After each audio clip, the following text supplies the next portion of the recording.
Salam sejahtera. Hai Kopi Sanangan dan bertemu kembali dalam video kali ini. Video tutorial tentang PBL versi PKP, PDPR, pengajaran dan pembelajaran di rumah. Jadi untuk bahagian ini kita akan berfokus pada template perancangan PBL di bahagian maklumat dan kandungan di SKP. Sebelum kita pergi kepada perbincangan seterusnya, saya perkenalkan dahulu ini adalah sampel template perancangan PBL versi PKP yang kita akan bincangkan secara berfokus di dalam tutorial berseri ini. Untuk bahagian yang pertama ini kita akan berfokus kepada maklumat guru, maklumat project dan kandungan kurikulum. Kemudiannya kita akan pergi kepada bagian yang kedua dalam soalan kurikulum.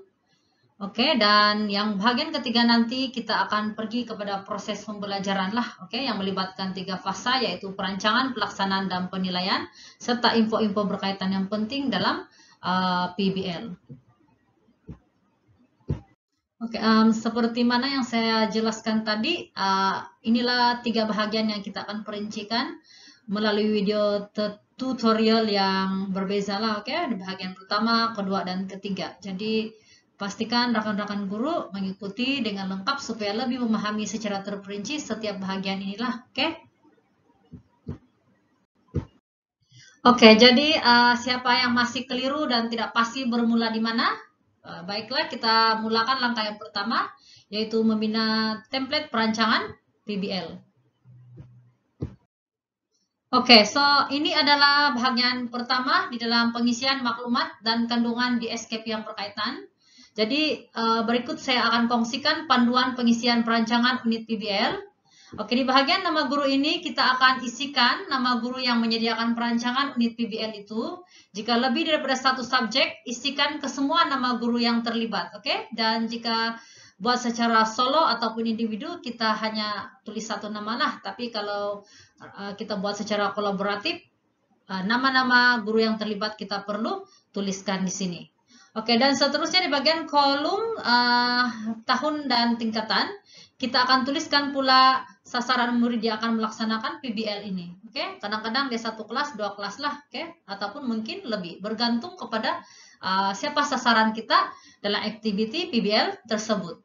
Dan seterusnya di bagian subjek, ini merupakan subjek utama untuk PBL inilah. Kalau buat satu lebih senang lah, kita akan letak terus subjek kita. Tetapi kadang-kadang kalau kita melaksanakan secara kolaboratif dengan beberapa subjek yang lain, masa musim PDPR ini, maka kita kena pilihlah siapa main subjek ataupun utama di dalam activity PBL ini.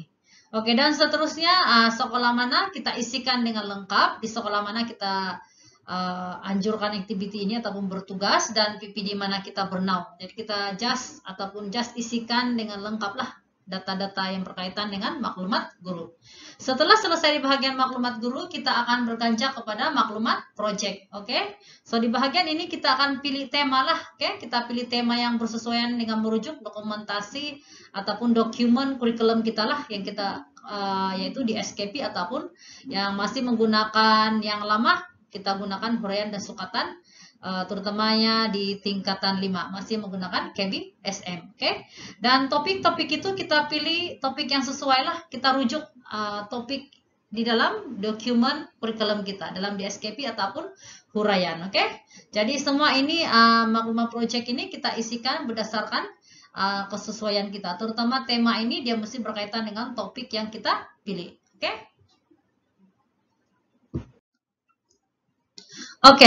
ini adalah satu contoh, satu contoh bagaimana mengisi, saya coba ambil salah satu yang sampel template perancangan PBL Matematik tahun 6 yang pernah dilaksanakan di lapangan lah, contohnya, contohnya bagaimana kita membuat pengisian maklumat dan kandungan di SKP, yaitu ini melibatkan seorang guru sahaja, jadi kita tulis nama di sini lah, jadi nama ini hanya sebagai sampel saja, bukan nama sebenar. Dan seterusnya di tahun berapa kita laksanakan, mungkin di 6 replisia ataupun di kelas Cigulah, serta subjek yang terlibat untuk contoh ini di bagian matematik tahun 6, Sekolah Kebangsaan Masolok, dan PPD adalah Kota Marudun. Oke, setelah selesai di maklumat guru ini, kita akan isi pula di bagian maklumat project. Jadi kita tengok di sini, tema itu sebenarnya adalah bersesuaian dengan topik. Kadang-kadang tema ini ada sudah di dalam kita punya dokumen kurikulum. Jadi kita sesuaikanlah, oke? Jadi topik itu contohnya pengurusan data. Jadi tema yang berkaitan di sini, guru ini mau murid melaksanakan project atau tugasan yang berkaitan dengan model grafik pengurusan data. Dan pengurusan data ini adalah berkaitan dengan topik di dalam di SKP ataupun dokumen kurikulum yang dirujuk lah, oke? Jadi lebih kurang macam inilah kita akan isi, oke? Oke, dan seterusnya di bagian yang pertama ini juga kita akan melihat juga pada pengisian kandungan kurikulum. So di bagian sini ataupun di bagian sini kita akan rujuk standar kandungan dan standar pembelajaran lah, oke? Apa yang terlibat. Jadi bagian ini kita akan rujuk di SKP bagi KSSR dan KSSM. Bagi tingkatan 5 pula ruangan ini dikosongkan karena dia tidak merujuk KSSR dan KSSM. Sebab tingkatan 5 masih menggunakan KBSM. Jadi bagian yang berwarna hijau ini adalah pilihan. Kita pilih salah satu lah. Kalau yang bagian atas ini rujuk di SKP bagi KSSR dan KSSM, oke? Dan bagian bawah ini adalah merujuk kepada ruangan ini untuk PBL tingkatan 5 yang masih merujuk sukatan dan huraian KBSM dan juga tingkatan 6, oke? Sebab dipahamkan bahwa untuk tingkatan 6 dia menggunakan TP ataupun tahap prestasi yang berbeza sedikit dengan cara KSSR dan KSSM, oke? Jadi bagian ini kita pilih salah satu. Mana yang berkaitan kita isi, yang tidak berkaitan kita kosongkan ataupun kita buka terus daripada template perancangan kita, oke? Alright, seterusnya di bagian objektif pembelajaran kita perlu merujuk standar pembelajaran atau hasil pembelajaran atau huraian hasil pembelajaran yang terlibat lah, oke? Jadi PBL ini yang dirancang perlu mencapai objektif yang dirancang lah, oke? Sebab tanpa objektif pembelajaran kita macam tidak terarah. Jadi pastikan objektif pembelajaran ini merujuk kepada di SKP ataupun huraian yang berkaitan, oke? Dan bahagian subjek lain pula, sekiranya ada yang merentas kurikulum, mungkin subjek itu ada digunakan ataupun ada beberapa aplikasi dalam subjek itu yang terlibat, kita nyatakan subjek lain yang berkaitan, oke? Kita nyatakan di kolom ini, oke? Dan seterusnya tempo pelaksanaan itu kita nyatakan tarikh dan jumlah minggu yang diperlukan oleh murid untuk melaksanakan PBL itu. Kalau dia senang sedikit mungkin dalam seminggu, kalau mungkin ada payah sedikit mungkin mengambil ruang di antara 2 hingga ke 3 minggu.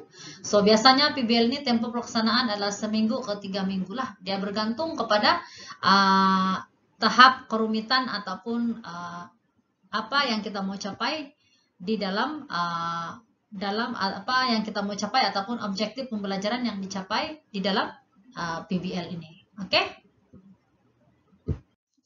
Oke, dan ini adalah salah satu contoh lah, oke? Contoh sampel template perancangan PBL bagi matematik tahun 6. Saya ambil satu contoh lah, oke? Di bagian di sini, jadi bagian bagi ini dia menggunakan DSKP bagi KSSR dan KSSM. Jadi dia akan isi di bagian standar pembelajaran lah apa yang mau dicapai, oke? Pertama, menyelesaikan masalah harian yang melibatkan apa? Di sini mode, median, min, dan julat. Dan B adalah piktograf, carta palang, dan carta pai bagi sekumpulan data. Jadi bahagian standar pembelajaran ini kita ambil terus ini kontennya di dalam dokumen kurikulum di SKP kita lah. Dalam konteks ini dia menggunakan KSSR bagi tahun 6. Oke, dan bagian yang hasil pembelajaran ini tidak terlibat sebab ini bagian ini untuk KBSM lah, untuk tingkatan 5 ataupun tingkatan 6.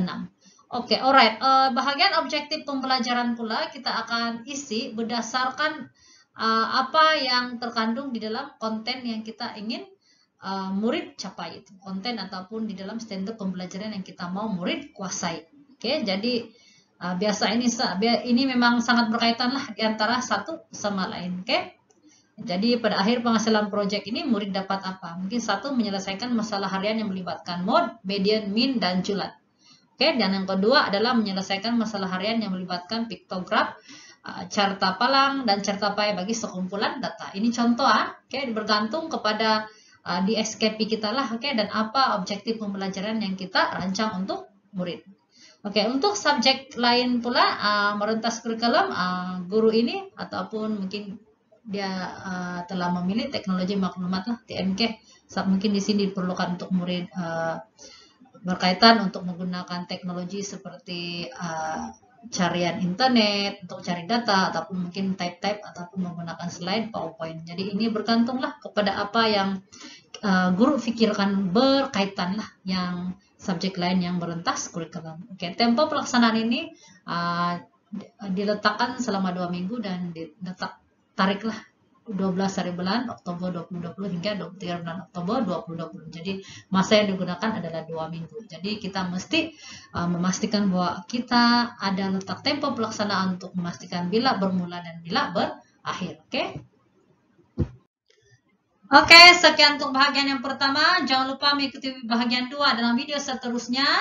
Kalau Anda rasa video ini bermanfaat, teruskan beri sokongan dengan like, share, and subscribe. Oke, bagi komen-komen yang membina supaya Cigu Sobi akan menerbitkan banyak lagi video yang menarik seterusnya. Oke, jadi we care, we share, kita bantu kita. Oke, bye.